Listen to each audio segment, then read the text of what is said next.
Good afternoon, and thank you for joining us for Rivian's second quarter 2026 earnings call.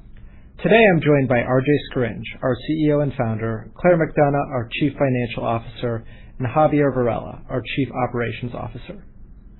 Before we begin, matters discussed on this call, including comments and responses to questions, reflects management's views as of today. We will also be making statements related to our business, operations, and financial performance that may be considered forward-looking statements under federal securities law. Such statements involve risks and uncertainties that could cause actual results to differ materially. These risks and uncertainties are described in our SEC filings and the earnings presentation we filed with the SEC today.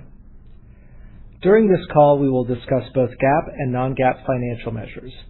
A reconciliation of historical non-GAAP to GAAP financial measures is provided in our earnings presentation and press release. Just before the earnings call, we posted our earnings presentation, which includes an overview of our progress over the recent months. I encourage you to read it for additional details around some of the items we will cover on today's call. Following our prepared remarks, we will be taking questions from sell-side analysts.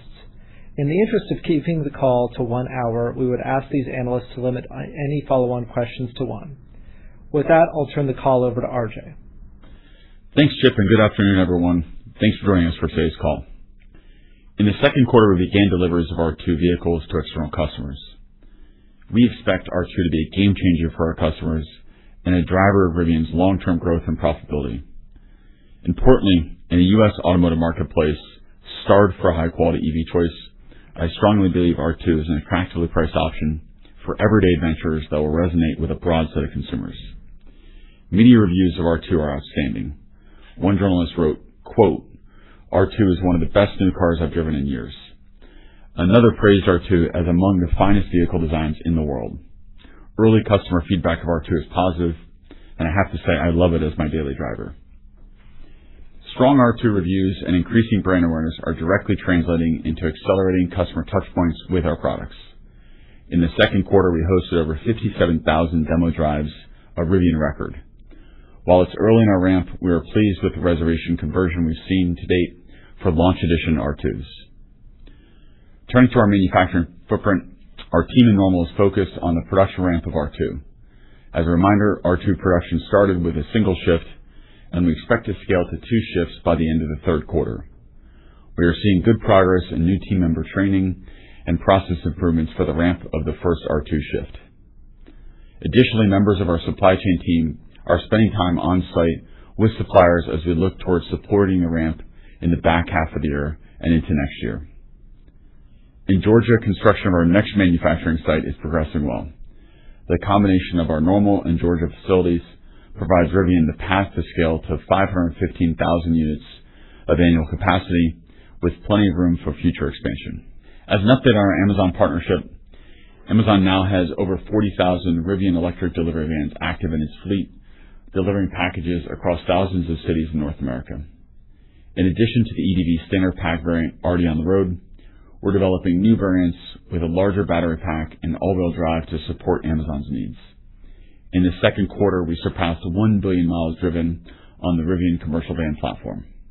Turning to our technology roadmap, autonomy remains one of the most important areas of investment at Rivian. In the not-too-distant future, we believe advanced assisted driving capabilities will be a key differentiator for customers and a substantial driver of market share.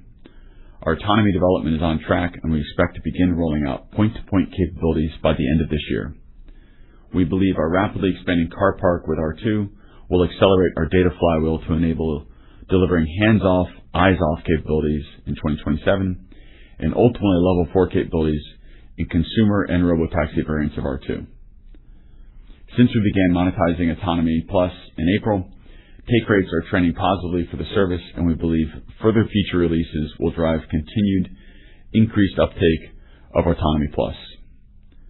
Later this year, we will host another Autonomy and AI Day where we'll provide more updates around our exciting autonomy and AI progress. At the end of 2026, we are targeting the launch of our third-generation autonomy hardware. This includes RAP1, our first in-house designed silicon, and the addition of LiDAR. The development of our RAP1 chip is on track, and we've begun final testing phases of production silicon. Finally, in May, we rolled out our Rivian Assistant on all R1 vehicles and plan to launch the feature on R2 with an over-the-air update later this year. Rivian Assistant is our new AI-powered voice assistant that is built to be a digital co-pilot with integration into the vehicle ecosystem and other external apps. Customers love this new feature and its intuitive functionality across applications like Spotify and Google. In closing, I want to thank our team for their continued execution this quarter. We are laying the foundations for a future that we believe will be fully electric, autonomous, and AI-defined. The reviews for R2 affirm that our category-defining brand and vertically integrated and extensible technology resonates deeply with customers. I couldn't be more excited about the opportunity ahead. With that, I'll pass the call over to Claire to discuss our financial results. Thank you, RJ, and good afternoon, everyone. As RJ shared, we started external customer deliveries of R2 in June. My family took a road trip in our R2 earlier this summer, and we put the storage capacity to the test by piling in 4 large suitcases, backpacks, golf clubs, tennis rackets, and groceries. Road tripping with universal hands-free is outstanding, making long car rides relaxing. I'm still looking forward to the launch of point-to-point capabilities later this year. As I discussed previously, delivering a strong 2026 exit rate for R2 production and deliveries is a key focus for our team, as we believe it will directly translate into positive automotive gross profit for the business. Turning to the results for the second quarter, our consolidated revenue was $1.66 billion, a 27% increase over the same quarter last year. Consolidated gross profit was $179 million, and our gross margin was 11%. Gross profit included $138 million of depreciation and amortization and $31 million of stock-based compensation expense. Adjusted EBITDA losses for the quarter were $379 million, driven by our $179 million of gross profit and increased adjusted operating expenses as we prepare to scale R2 and invest in our autonomy roadmap. In the second quarter, we produced 12,613 vehicles at our plant in Normal, Illinois, and delivered 12,194 vehicles. Delivery results topped our 9,000 to 11,000 vehicle expectations due to robust growth quarter over quarter in EDV and R1, coupled with the introduction of R2 deliveries. Our $1.14 billion of automotive revenue, a 23% increase over the same quarter last year, were primarily driven by a 14% increase in vehicle deliveries and a $103 million increase in revenues related to automotive regulatory credits, partially offset by a decline in average selling prices from a higher mix of commercial van and R2 deliveries. Automotive gross profit loss was $36 million compared to a gross profit loss of $335 million for the same quarter last year, a $299 million improvement, primarily due to increases in delivery and production volumes, an increase in revenues related to automotive regulatory credits, and an IEEPA tariff refund receivable, partially offset by the ramp of R2 production. In the quarter, we recognized approximately $100 million in incremental cost of revenue due to the ramp of R2 production as compared to the production at more normalized levels. While current macro and geopolitical factors are creating added complexity, cost, and uncertainty, our team continues to work hard to manage supply chain risks and increasing commodity and memory costs. Our software and services segment reported another strong quarter. During the second quarter, the segment generated $515 million of revenue, a 37% year-over-year increase, primarily due to an increase in vehicle electrical architecture and software development services by the joint venture, repairs and maintenance, and Autonomy Plus, offset by lower remarketing sales. $308 million, or 60% of software and services revenue, was attributable to our joint venture with Volkswagen Group. Software and services gross profit was $216 million, a 42% margin, due to higher vehicle electrical architecture and software development services by the joint venture. Looking at our balance sheet, we ended the quarter with approximately $5.3 billion of cash equivalents, and short-term investments. In July, we sold 86.25 million Class A shares in a follow-on equity offering to raise approximately $1.3 billion for general corporate purposes, including the funding of equity commitments and reserves for our $4.5 billion Department of Energy loan associated with the construction of our Georgia plant. Additionally, later this year, we expect to receive $1 billion in non-recourse debt from Volkswagen Group and an additional $250 million equity investment from Uber, both subject to the completion of certain conditions. Our total available liquidity and targeted future capital is over $14 billion to support Rivian's investments in growth initiatives. This includes current liquidity, the Department of Energy loan, and additional targeted equity investments from Uber and Volkswagen Group, which are all subject to certain conditions. Finally, for our 2026 guidance, in early July, we announced we expect to deliver 65,000 to 70,000 total vehicles across R1, R2, and our commercial van, a 3,000 unit increase as compared to our prior guidance. This implies approximately 42,400 to 47,400 deliveries in the second half of the year. We expect deliveries will be weighted towards the fourth quarter as we ramp R2.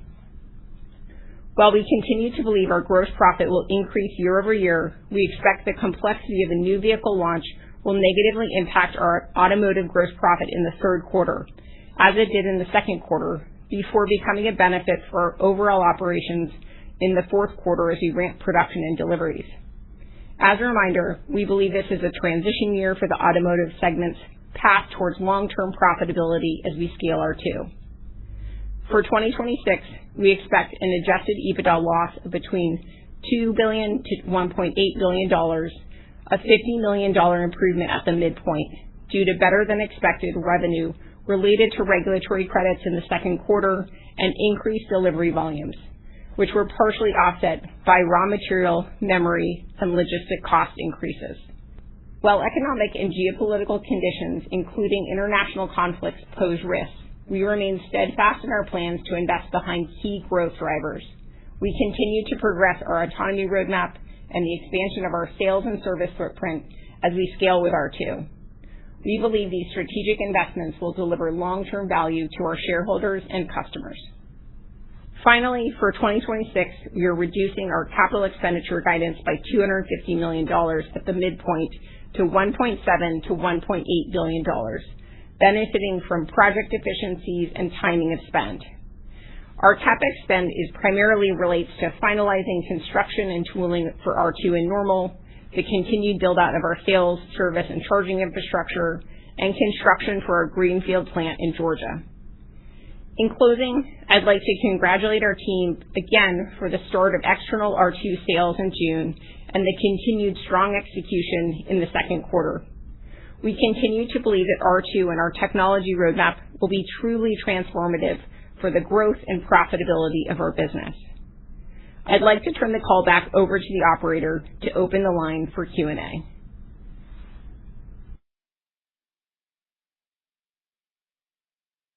Feature. If you would like to ask a question, click on the raise hand button at the bottom of the screen. Once prompted, please unmute yourself and begin your question. We will now pause a moment to assemble the queue. Thank you. Our first question comes from Mark Delaney with Goldman Sachs. Your line is open. Please unmute and ask your question. Good afternoon. Thanks for taking the questions and congratulations on the R2 launch. Very exciting to see. I was hoping to start there on the R2. Can you share more on how the production ramp is progressing and any examples or metrics maybe you can share on that front to illustrate how the ramp is going? And then as you think about R2 over the next year, do you think the pace of deliveries is going to be gated more by supply or demand? Well, thanks, Mark, for the question. We're also very excited about R2. Well, I guess first on the production ramp, of course, ramping production of a vehicle, especially where it's a first-time launch of a new vehicle, is complex. It's an orchestration of ramping hundreds of suppliers. The suppliers all need to ramp at the same rate. Of course, our overall production output is throttled by or gated by the slowest moving supplier. And so the coordination to make sure everything's ramping consistently and in an organized fashion across all the different suppliers is really a key focus for us. And it's the reason we start on a single shift and get everything moving efficiently and effectively before we bring on a second shift. So saying that, This is a complex effort. There's lots of moving parts, and we went into it fully recognizing the complexity and having been through this, with R1 and iterations in R1, with a lot of learnings and knowledge as a business that we certainly didn't have to this level with the launch of R1. And so where it stands today is we are ramping. We're continuing to make progress week over week. As you saw, we've updated our guidance to reflect the progress we're making. And the biggest category of focus for us has been supply base and making sure that all of our suppliers are ready to continue ramping to much higher levels as we look at the back half of the year. And in particular, as we start to plan for running, fully utilizing the plant and running across 2 shifts. Now, on the demand side, there's an enormous excitement around the product, and we've been really encouraged by the conversion of reservations to orders on our launch edition. We of course had our own internal projections as to what that would be, recognizing that we're launching with the launch edition, which is the $58,000 version of the vehicle, the most expensive version of R2. And that conversion rate from reservation to orders has been meaningfully higher than what we expected, which is a great signal. Now, of course, with that said, we are looking forward to introducing the other trims, our mid-spec and our base or standard spec, as we look at the early part of 2027. But the excitement even for the launch edition and the higher price point launch edition has been very, very high. Appreciate all those details. My other question was trying to understand what the R2 ramp might mean for the financials and putting that into context with some of the other comments around the input cost environment. So as you look out through the end of the year and start ramping R2, does Rivian still expect to reach a positive gross margin exiting 2026? Thank you. Thanks, Mark. As I mentioned in my prepared remarks, we continue to expect that R2 will achieve a positive gross profit as part of our exit rate for 2026. And that's enabled, as RJ mentioned, by the ongoing efficiencies of being able to produce R2 at much higher volumes and the fixed cost leverage that will enable within the business.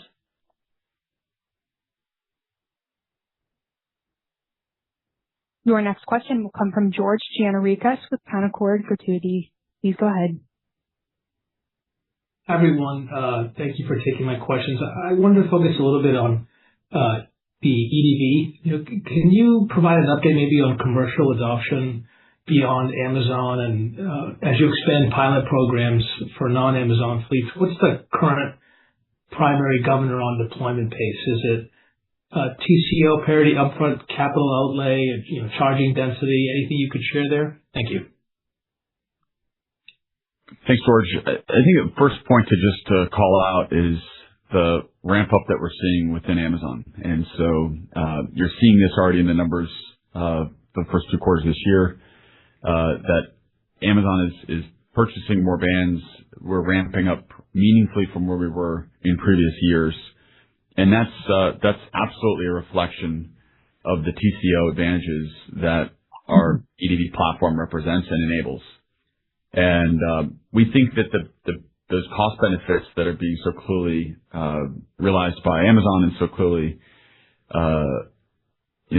evidenced by their ramping up of volume, we think that's going to translate to other commercial operators ultimately seeing those cost benefits and recognizing both to remain competitive, but also to address their own cost structures that they're going to be pursuing opportunities with EDV. Now, that has taken longer than we would have expected or we would have hoped for in terms of other fleets adopting a strategy towards electrification and a strategy of adopting not just an electric vehicle, but a highly connected and intelligent vehicle.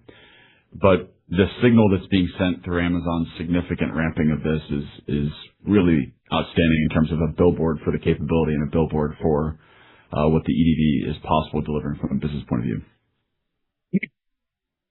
Thank you. And maybe more of a long-term question, as you continue to benchmark other global EV platforms, particularly from Chinese OEMs, what structural or operational lessons can you apply to the R3 and other future vehicles as you spec those out and try to build them? Thank you. Of course, the auto industry's a business where every manufacturer is very aware of what our other manufacturers are doing. So Rivians are purchased by probably every car company in the world and taken apart, and similarly, the Chinese vehicles are purchased by many different, both OEMs but also benchmarking companies. And so as a result, there's not really a magic difference in terms of how a Chinese vehicle is built relative to a vehicle built in the West in terms of the manufacturing approaches, the joining technologies, the use of high pressure die castings, consolidation of stampings.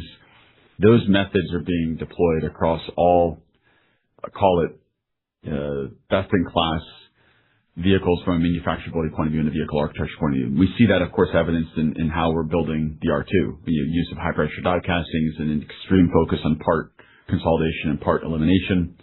I think the big difference that exists between U.S. cost structure and Chinese cost structure is the input costs. So you have a much, much lower labor cost in China, much, much, much lower capital cost structure, where in many cases the capital cost is zero, meaning it's being provided by the local government. And that compounds across the supply chain and all the way up through the OEM, and it results in a materially lower cost than what it would take to produce in the Western world. And so that naturally opens the question around trade policy, and importantly, it opens very complex questions around supply chain strategy. And we're navigating a lot of those complexities around sourcing our components and our, not just our tier one, but even down to the raw materials, where those are coming from, recognizing the frameworks that have been established around trade. And in a world of completely open trade, it would look, our supply chains would look very different, because we'd be optimizing purely around costs, which would be, of course, optimizing around countries that have the lowest input cost structure, the lowest labor costs, lowest energy costs, lowest land costs, lowest cost of capital. And, of course, that's not the world we work in. We work in a world where there's very intentional industrial policies that exist that change the way we might be able to look at this. And in many cases, there's implications around certain components where we believe it's very helpful to make sure those are sourced from the United States. Thanks. Our next question comes from Shreyas Patil with Wolfe Research. Your line is open. Please unmute and ask your question. Hey, thanks so much for taking the question. I was curious if you could maybe unpack the $50 million increase in adjusted EBITDA for the year. How much of that is tied to the better regulatory credit sales, and then how should we think about input cost inflation? Sure, Shreyas. As you look at the evolution of our EBITDA guidance, so we were able to improve the bottom end of the range by $100 million. That moves the midpoint $50 million, as you stated.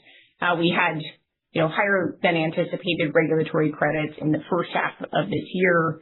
And then as we look ahead, we have the added benefit of the incremental delivery volumes with the increase of 3,000 units in our outlook. But offsetting that, we have headwinds associated with increases in raw material costs, increases in memory costs, as well as increases in logistics costs that had us arrive at this specific EBITDA range and outcome. And so as we look at the second half performance relative to the first half, what you can anticipate seeing is on the gross profit side, as I mentioned in my prepared remarks, we'll continue to see some of the inefficiencies and complexities associated with the R2 ramp impact Q3 automotive gross profit. And then we'll start to see some of the tailwinds of the scale and volumes kick in the fourth quarter.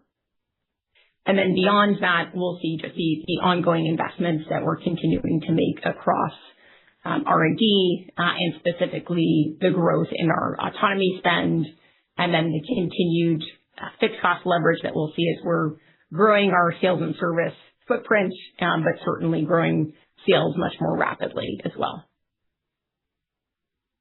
Okay, thanks. And then maybe just on the Autonomy Plus. So, you're going to be launching the point-to-point solution later this year. I'm curious where things stand today with Autonomy Plus. Just if there's a way you can give us a sense of, take rates or kind of adoption trends, and then how you see point-to-point driving both demand, but then also those take rates. So ultimately, the subscription revenue opportunity. Thanks. We've been really encouraged by the take rates on Autonomy Plus to date, and I think in particular what's really encouraging is to see the status that we're at today in terms of customer engagement, customer usage of the feature, and then of course related to that the take rate around paying for Autonomy Plus. But we have very clear line of sight and visibility into what's coming, and so as encouraged as we are with the take rates today, we're quite confident that will expand meaningfully as we add in additional capabilities and features.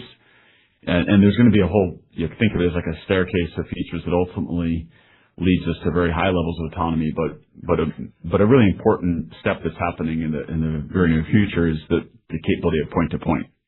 And just to restate what that entails, that means you can get into the car, type the address into the vehicle, and the vehicle will completely drive itself to that address.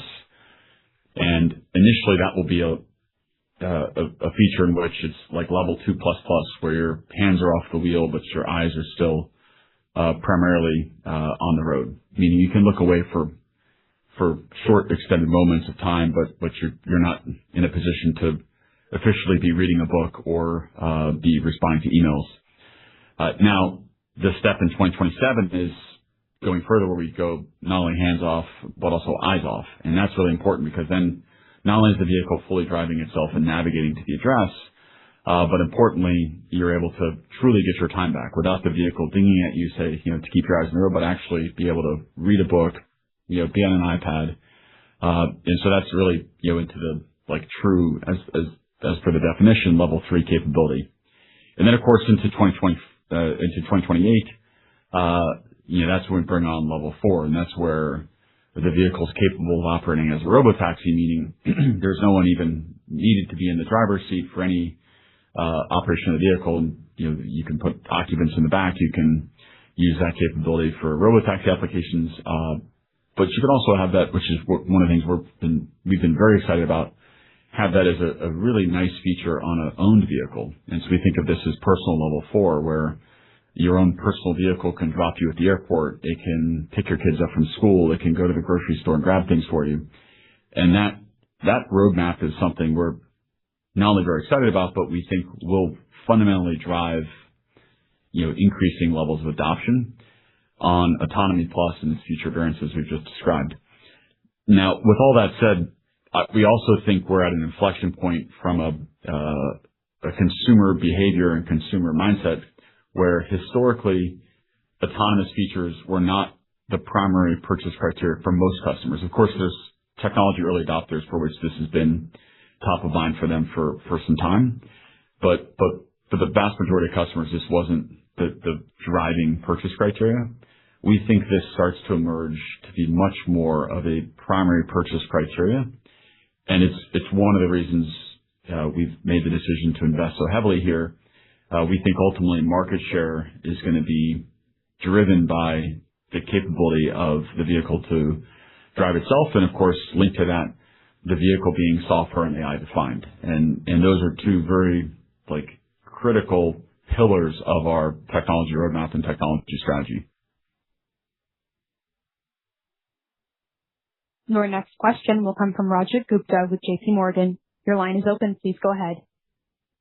Great. Thanks for taking the question. I had a question on the R2 customer profile. Any early reads on, what that customer is proving to be, existing electric vehicle owners, first-time electric vehicle buyers, Tesla cross shoppers, just curious if you have any read on, the customer profile of the early R2 orders. I have a quick follow-up. Thanks. Thanks, Rajat. The goal in developing and designing R2 is to have a very diverse set of customer profiles, meaning customers that were coming out of a wide variety of form factors, coming out of a wide range of brands, and from a broad spectrum of demographics. And that was the intent, that was the target. We now have the benefit of being able to see the data to see, who is actually buying R2s. And the great news here is that it is exactly that. We have a very diverse customer set coming out of a broad range of vehicles, which I guess perhaps shouldn't be too big of a surprise. The mid-size SUV segment, the 2-row 5-passenger segment, is the largest segment by far in the U.S. market. It's generally the largest segment globally as well. But the way that we've been able to really thoughtfully execute this vehicle in terms of packaging, storage capacity, performance, range, efficiency, driving dynamics, both on-road and off-road, has created a very wide net for attracting this very diverse set of buyers. And maybe one of the most exciting metrics here is we have a significant number of first-time EV owners, and that's really powerful. So for someone to have their first time owning an EV be a Rivian, and for that bond with the brand, so to speak, to be created through that first-time ownership is powerful. But it also illustrates the strength of what we've created in terms of the product and the product market fit, that this is mobilizing demand for EVs that's been latent, that's been sitting on the sideline, because the product that sort of would motivate someone to move from an ICE to an EV hasn't existed until R2. And so this is a great metric. Now, of course, there are EV buyers that are in the mix. You have folks coming out of Teslas or folks coming out of Rivian R1s, but the most important metric here is the very significant number of folks that have not owned EVs before. That's great color. And just to follow up, for Claire, maybe I noticed in the second quarter gross profit commentary you mentioned an IEEPA tariff refund benefit. I'm curious, how much that was, and because I didn't see it in the full year outlook. And then just relatedly, it looks like the guidance implies a steeper EBITDA loss in the second half versus first half, despite the positive gross margin exit rate commentary. Just trying to bridge those two aspects. Thank you. Sure. On the IEEPA tariff refund piece, as we mentioned in our earnings call last quarter, we sized the IEEPA tariffs in the tens of millions of dollars. The receivable that we booked this quarter is roughly half of the total.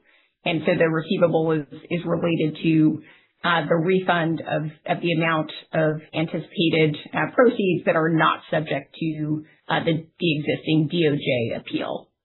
And then as you think about the second question on the EBITDA loss being steeper in the second half of the year, one of the big differences there is we did have $164 million of regulatory credits that benefited our gross profit outlook in the first half.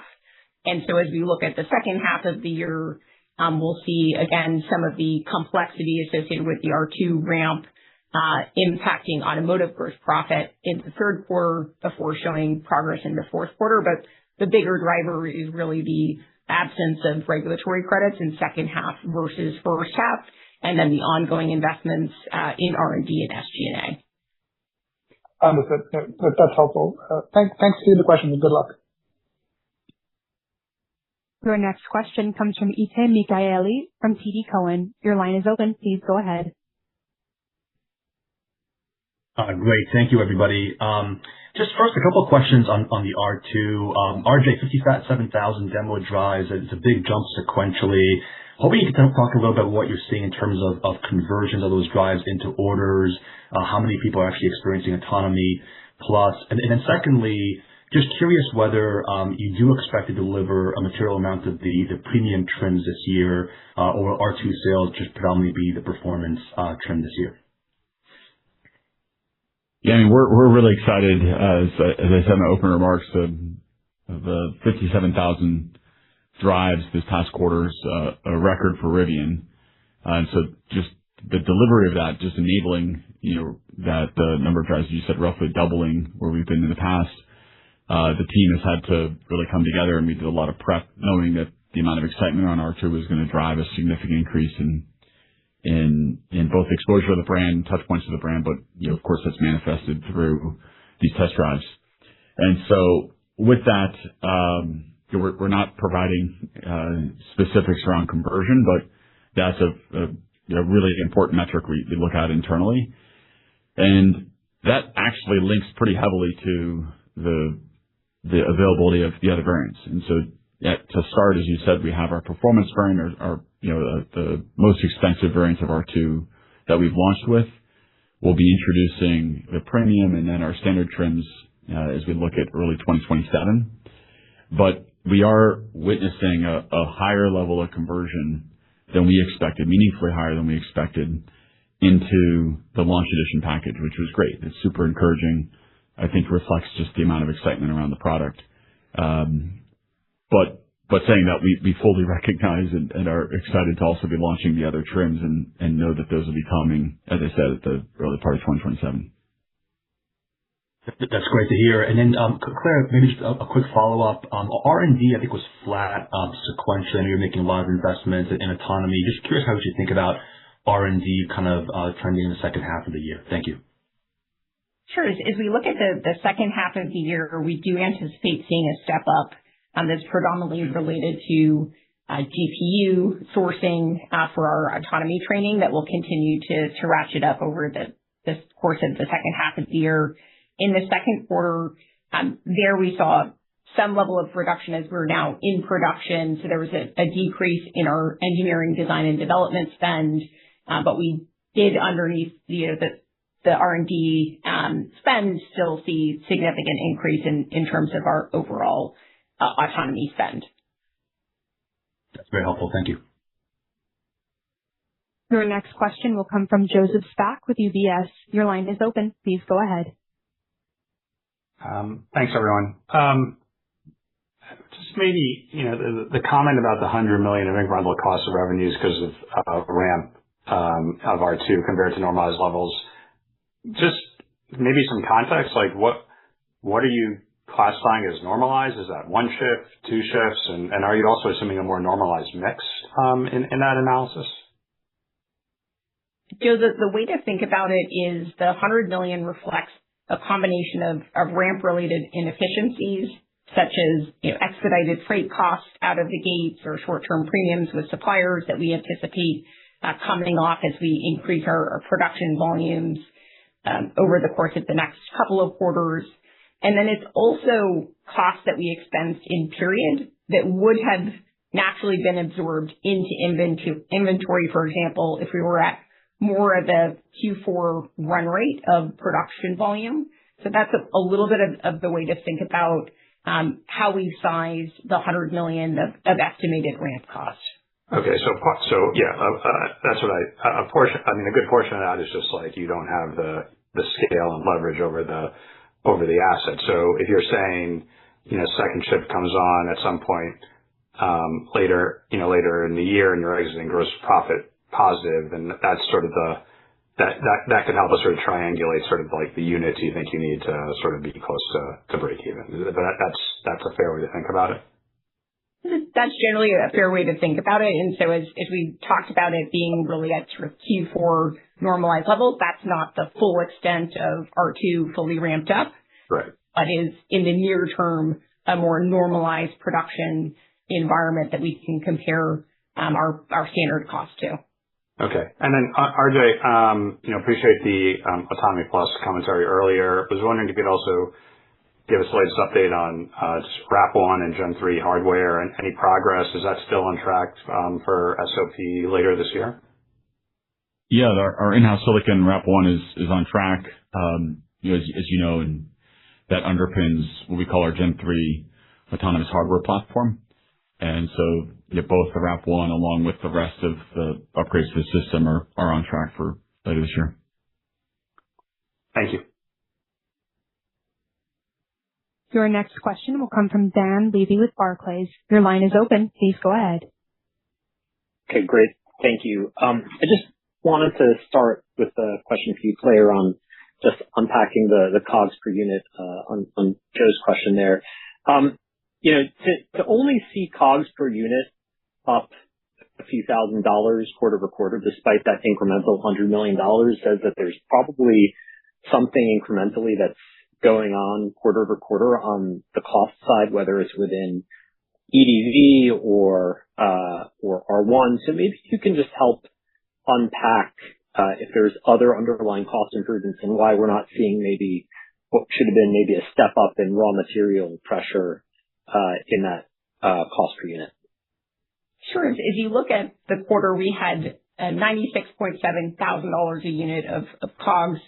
If you were to back out the $100 million on a per unit basis, that's about $8.2 thousand a unit. That would have gotten us to $88.4 thousand. That's about a $5,000 per unit improvement on a quarter sequential basis relative to where we were in Q1.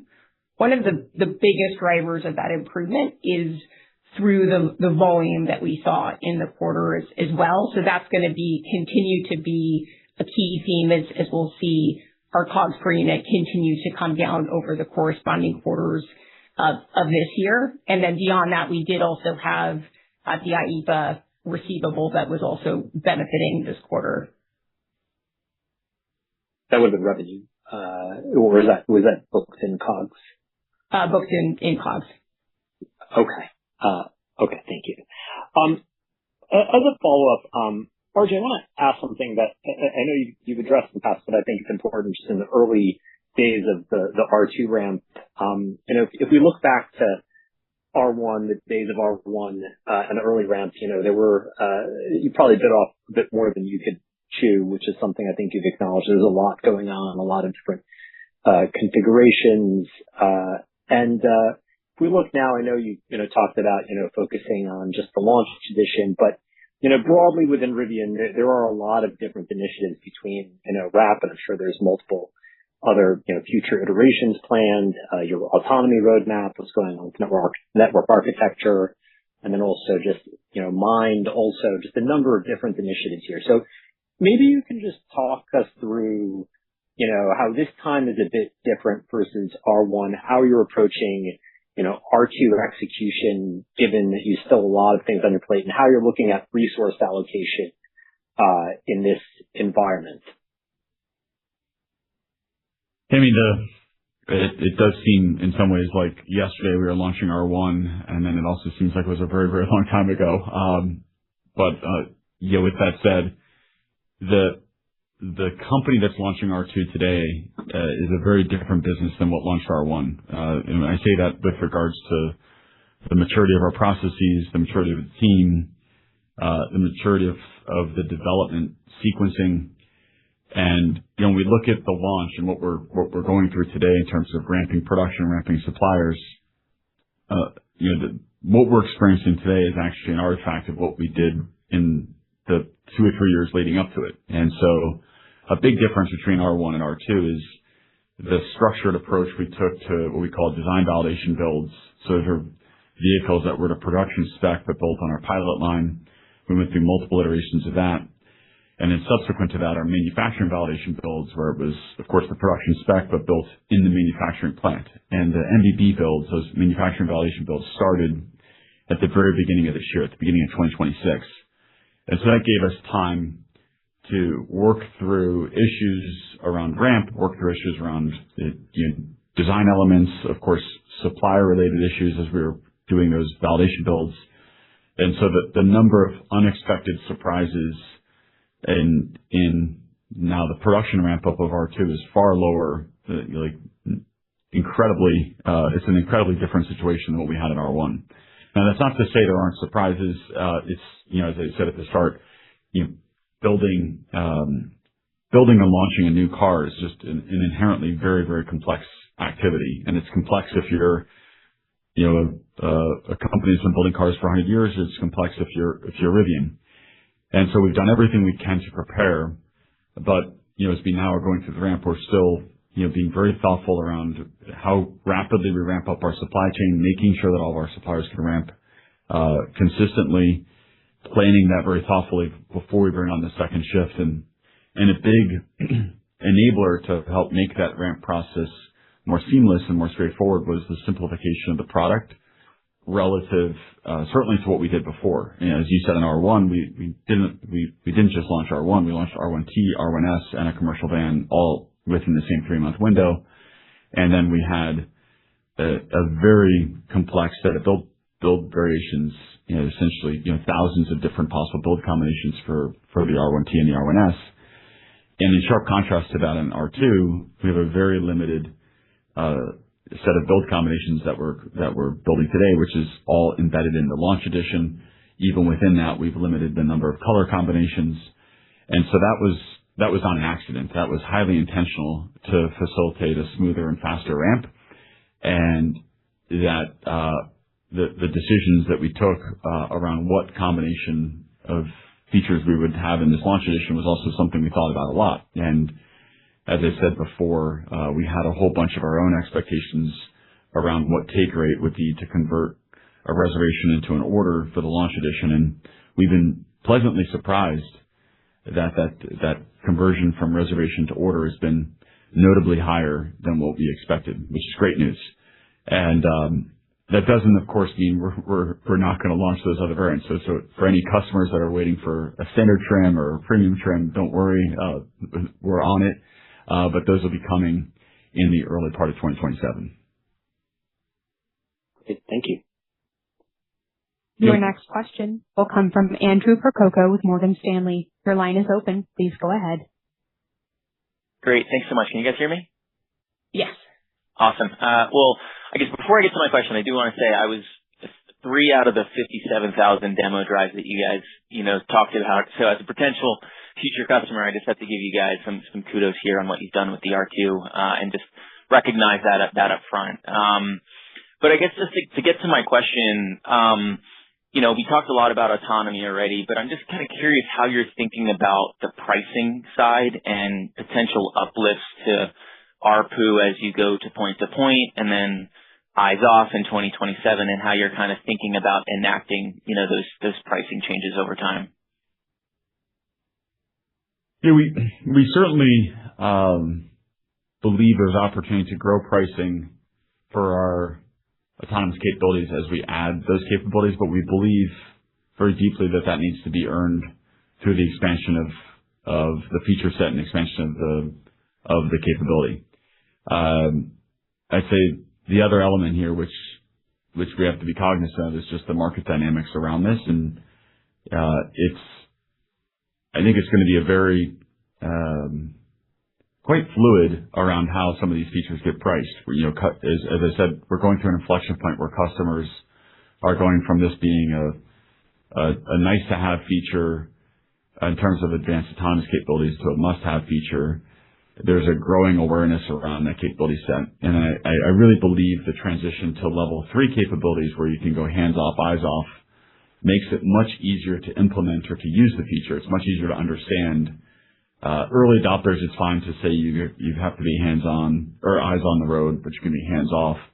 But for the broad full spectrum of customers, it'd be much easier to just say the car will drive itself. You don't have to look at the road. You don't have to touch the wheel. And we think when that happens, it'll make it far easier to explain, far easier to see mass scale adoption well beyond just early adopters. And with that, the desire and the expectation for these features to be in technology forward vehicles. And so ultimately what the pricing potential is there is something that we're actively spending a lot of time ourselves thinking about. But ultimately, we believe it represents an opportunity to expand pricing beyond where we are today. Got it. Okay, that makes a lot of sense. And then I was just hoping you can talk a little bit about this new California rebate program. In my understanding, it does require some level of OEM buy-in. So I'm just kind of curious if that's something you're planning on participating in, and whether or not you've started to see some incremental demand from that program. Sure. We're really happy with the California EV incentive program, and consistent with our mission, we're really excited about the opportunity to attract new first-time EV owners into the Rivian community. So for the program, it's $3,500 for new vehicles and $1,750 for used vehicles, with the OEM and the state of California splitting the share of those incentives. There are caps by OEM, and so there will be limitations in terms of the full population set that can take advantage of some of these incentives. Understood. Thanks so much for the questions. Your next question will come from Chris Pierce with Needham. Your line is open. Please go ahead. Oh, hey, good afternoon. You talked a lot about conversion. I guess I'd love to hear the flip side of that. Like, what are customers that aren't converting telling you? Are they, they put in a reservation a long time ago? They're waiting for a different variant? I guess I'd just like to hear about people maybe falling out.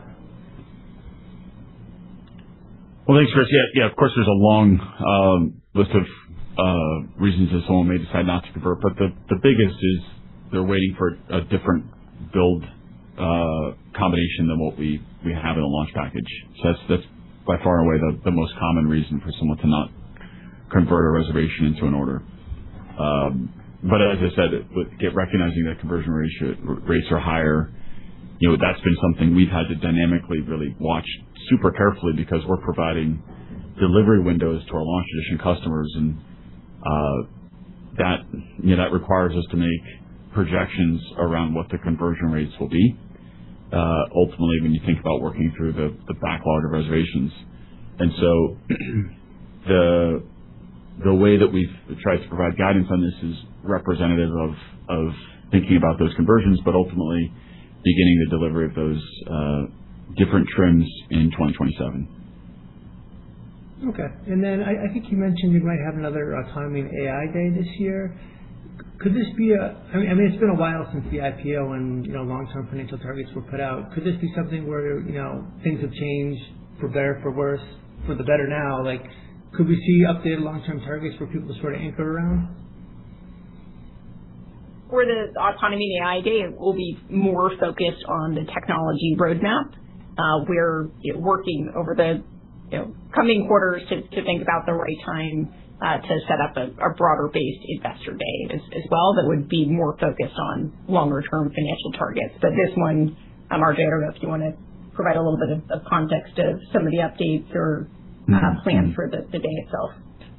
Yeah, we had our first Autonomy and AI Day last year, and in it we pulled the curtain back on a lot of the technology development that had been underway for quite some time within Rivian. So that was our in-house silicon program, the roadmap to level 4 capabilities.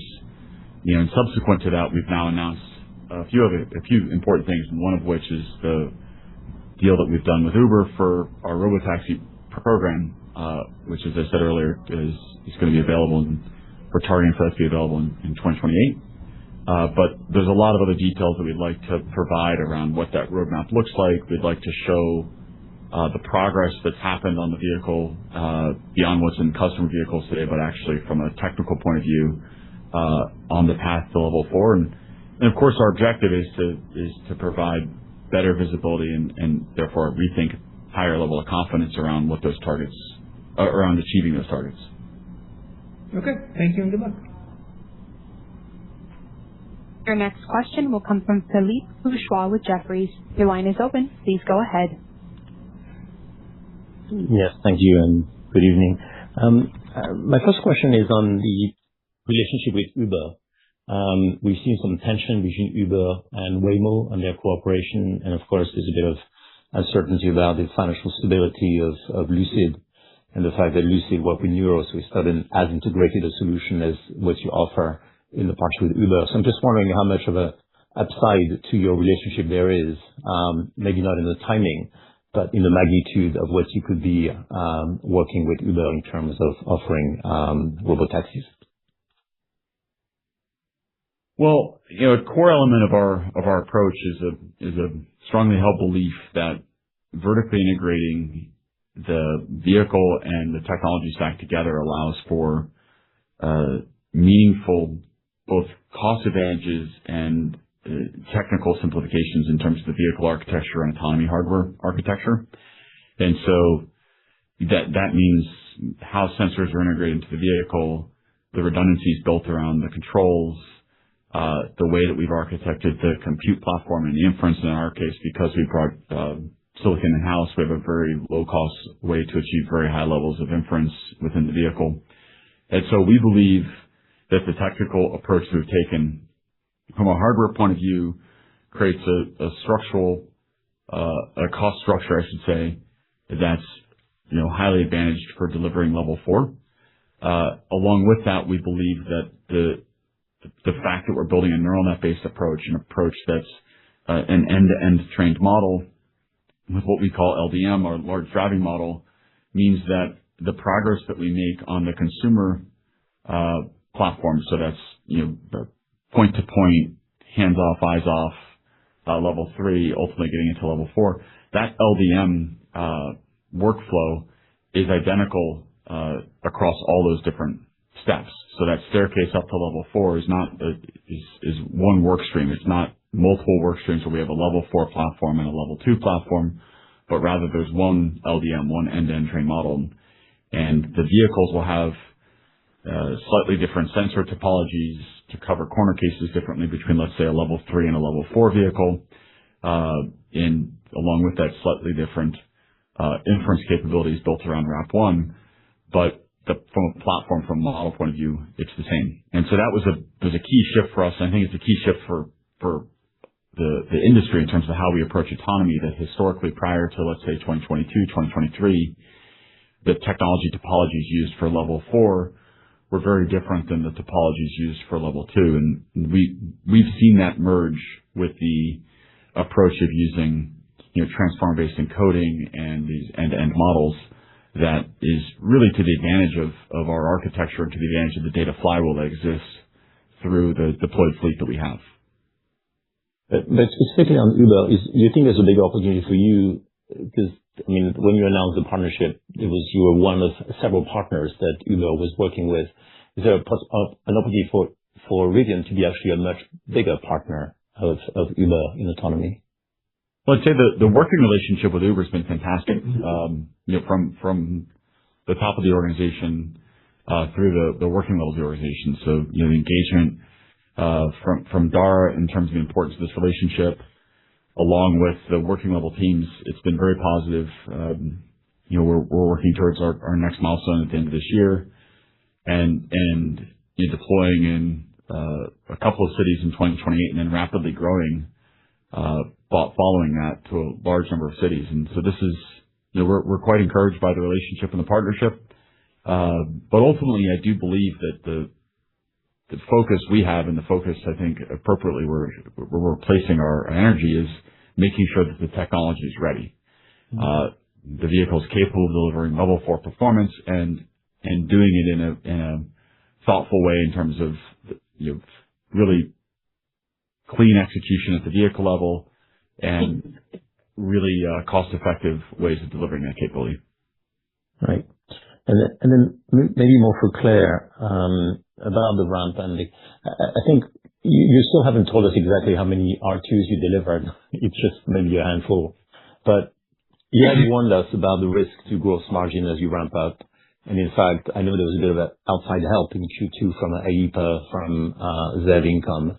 But the dip in the gross margin has actually not really happened. And now you're warning us that it could be in Q3. I'm just wondering, is it because the ramp really hasn't happened that much on R2 in the second quarter, or has it actually happened in a smoother manner than you feared? And of course, you're cautious about Q3, but we could have a positive surprise in the Q3 gross margin as well. As we think about the second quarter, you can think about us, converting from a pre-production environment to our start of production, and then start of our cost structure hitting our cost of goods sold for roughly 2/3 of the quarter. So it's not a full quarter's impact.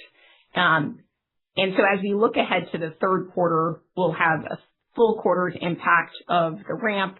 We'll also, as RJ noted, have the introduction of a second shift of operation, and so some additional labor costs associated with the ramp as well.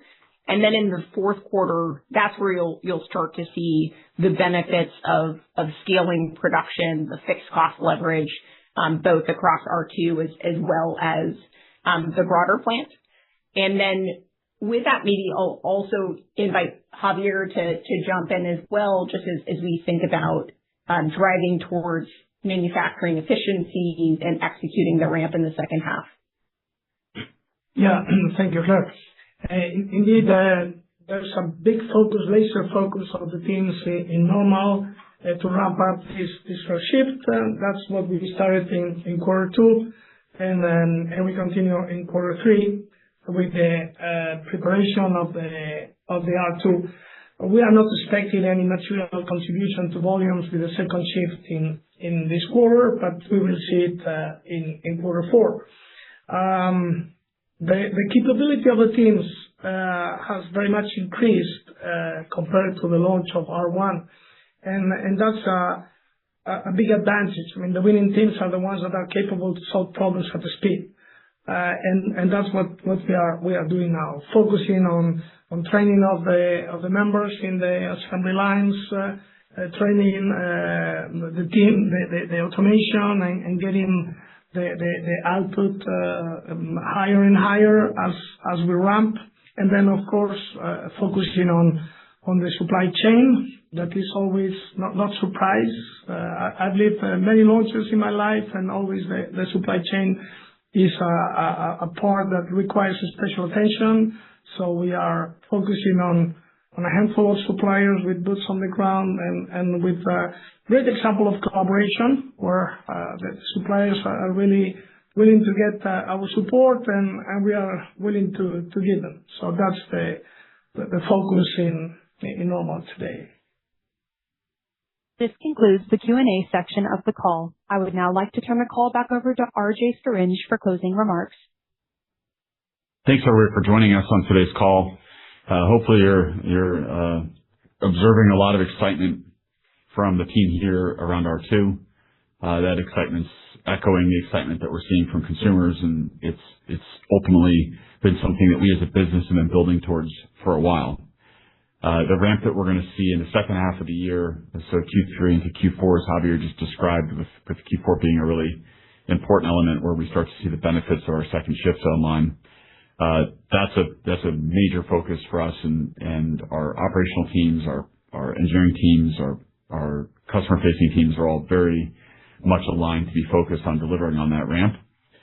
And as you also heard, we're continuing to focus on our technology roadmap. So that's continued progress on our software-defined architecture, and as we really think of it as our AI-defined architecture, so vehicles that have a growing set of features and capabilities. That growing set of features and capabilities allows not only the vehicle to create a better customer experience, but exists within our ecosystem more efficiently.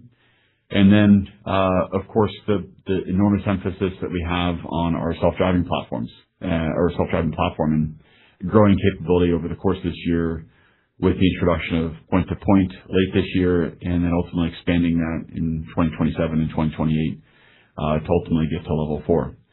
And so this is the exciting time for us as a business. We see it as an inflection point for us as a business as well, both in terms of our path to profitability, but also in terms of the scale and scope of the business, given the mass market nature of R2.